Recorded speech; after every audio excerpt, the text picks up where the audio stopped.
Hello friends, வணக்கம் and welcome back to my channel. இன்றைக்கி நம்ம சேனலில் செம்ம டேஸ்டியான ஒரு பூண்டு பொடி கம கமன்னு எப்படி பண்ணுறது அப்படிங்கிறத பார்க்கலாம் ஃப்ரெண்ட்ஸ். இந்த பூண்டு பொடி பார்த்திங்க அப்படின்னா இட்லி தோசைக்கு செம்ம காம்பினேஷன். நான் செஞ்சதுமே எனக்கு அதோட வாசனையும் அதோட டேஸ்ட்டுமே எனக்கு பசிக்க ஆரம்பிச்சிடுச்சு. நான் இந்த இட்லிக்கு இந்த பூண்டு பொடி தொட்டு சாப்பிட்டேன். அவ்வளோ ஒரு டேஸ்டியாக இருந்தது ஃப்ரெண்ட்ஸ். நான் வீடியோக்காக நான் சொல்லலை, நிஜமாலுமே சொல்கிறேன். ரொம்ப டேஸ்டியான இந்த பூண்டு பொடி ரெசிபி எப்படி பண்ணலான்னு இப்போ வாங்க பார்க்கலாம். நான் பார்த்திங்கன்னா செக்கில் ஆட்டின நல்லெண்ணெய் அதுதான் இன்றைக்கி எடுத்திருக்கேன். இது நல்லெண்ணெயில் அதுவும் மண் சட்டியில் செய்யும்போது ரொம்பவே உடம்புக்கு ஹெல்த்தியாகவும் அதே சமயத்தில் ரொம்ப வாசனையாகவும் ரொம்ப ருசியாகவுமே இருக்கும். இப்போ இந்த எண்ணெய் கொஞ்சமாக சூடானதுக்கு பிறகு நான் இந்த பூண்டை உள்ளே சேர்த்துக்க போகிறேன். இந்த பூண்டு பார்த்திங்கன்னா நான் ஒரு 2 நாளைக்கு முன்னாடியே உரிச்சிட்டேன். இந்த மழை சீசனுக்கு பார்த்திங்கன்னா நம்ம முன்னாடியே பூண்டு உரித்து வச்சுட்டோன்னா கொஞ்சம் பூஞ்சனம் பிடிக்கிற மாதிரி ஆகிடும். நான் என்ன பண்ணேன் அப்படின்னா லேசாக வறுத்துட்டு ஒரு பவுலில் போட்டு வெளியவே வச்சுருந்தேன், ஃப்ரிட்ஜிலலாம் வைக்கலை. இப்போ வரைக்கும் அது நல்லா ஃப்ரெஷ்ஷாக நல்லா தான் இருந்துச்சு. இப்போ நான் அந்த பூண்டை தான் நான் சேர்த்துருக்கேன். இது இந்த கப்பில் 1 கப் அளவுக்கு நான் எடுத்திருக்கேன் ஃப்ரெண்ட்ஸ். இது குட்டி குட்டியாக இருக்கிற பூண்டு அப்படிங்கிறதுனால நான் நசுக்காமல் சேர்த்துருக்கேன். உங்களுக்கு வேணும் அப்படின்னா நீங்கள் பெரிய பூண்டு சேர்க்குறீங்க அப்படின்னா நீங்கள் ஒன்றும் பாதியமாக நசுக்கிட்டு நீங்கள் சேர்த்துக்கலாம். இப்போ இந்த பூண்டை நல்ல ஒரு கோல்டன் கலர் வர்ற வரைக்குமே நம்ம இதை நல்லா வறுத்து விடுவோம். இப்போ பாருங்கள், இந்த மாதிரி வந்திருக்கு. இன்னும் கொஞ்சம் நேரம் வறுபடட்டும். இந்த பூண்டு பொடிக்கு பார்த்திங்கன்னா முக்கியமான ஒரு பொருளே பூண்டு நல்ல மொறுன்னு ஃப்ரை ஆகி வரணும். அதுதான் முக்கியமான ஒரு ஸ்டேஜு.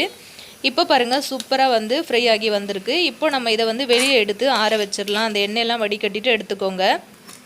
இந்த பூண்டை தனியாக ஒரு பிளேட்டில் மாற்றிட்டு ஆற வச்சுருங்க. இப்போ மற்ற பொருட்களெல்லாம் நம்ம வறுத்துக்கலாம்.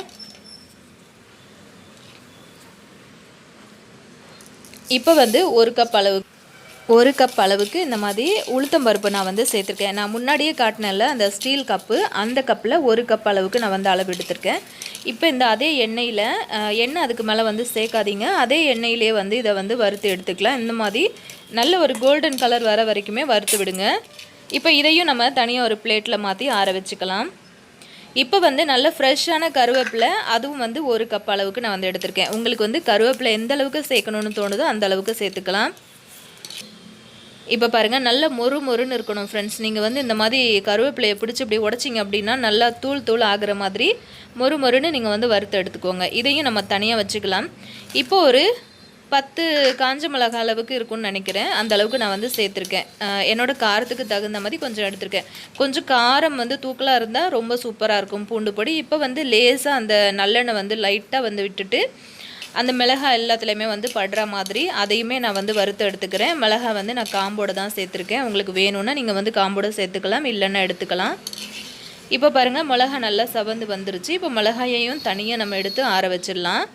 இப்போ ஒரு 1/4 ஸ்பூன் அளவுக்கு தனியா, 1/4 ஸ்பூன் அளவுக்கு சின்ன சீரகம், 1/2 ஸ்பூன் அளவுக்கு நான் மிளகு சேர்த்துருக்கேன். மிளகு எல்லாத்தையும் சேர்த்துட்டு ஒரு செகண்ட் வறுத்துக்கோங்க. வறுத்துட்டு பார்த்திங்க அப்படின்னா இந்த மாதிரி ஒரு கப்பில் பூண்டை மட்டும் விட்டுட்டு மற்ற எல்லா பொருட்களையும் சேர்த்து ஒரு கப்பில் போட்டு நம்ம அரைச்சிக்கலாம் மிக்ஸி ஜாரில். பூண்டு பாருங்கள், இந்த அளவுக்கு உடஞ்சிருக்கணும் ஃப்ரெண்ட்ஸ். நீங்கள் தனியாக நீங்கள் ஆற வைக்கிறீங்கள அந்த டைமில் பார்த்திங்கன்னா நல்ல மொறுன்னு ஆறி வந்துடும். இப்போ இது எல்லாத்தையுமே நம்ம அரைச்சி எடுத்துக்கலாம். இப்போ பாருங்கள், ஃபஸ்ட்டு எல்லாத்தையும் சேர்த்து நீங்கள் அரைச்சிக்கோங்க. நல்ல கொரப்பாக அரைஞ்சி வந்ததுக்கு பிறகு இந்த மாதிரி நீங்கள் பூண்டையும் உள்ளே சேர்த்து அரைச்சிக்கோங்க.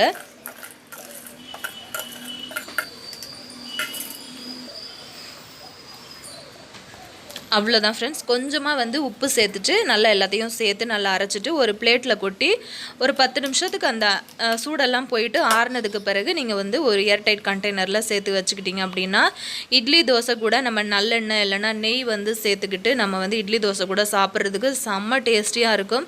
சுட சுட ரைஸில் கூட நம்ம போட்டு பிசைஞ்சு சாப்பிட்லாம். அவ்வளோ உடம்புக்கு ஹெல்த்தியான இந்த பூண்டு பொடி ரெசிப்பியை ட்ரை பண்ணி பார்த்துட்டு உங்களோட ஃபீட்பேக் கீழே இருக்கிற கமெண்ட் செக்ஷனில் சொல்லுங்கள். இந்த வீடியோ பிடிச்சிருந்தா லைக், ஷேர், கமெண்ட் பண்ணுங்கள் ஃப்ரெண்ட்ஸ். தேங்க்யூ.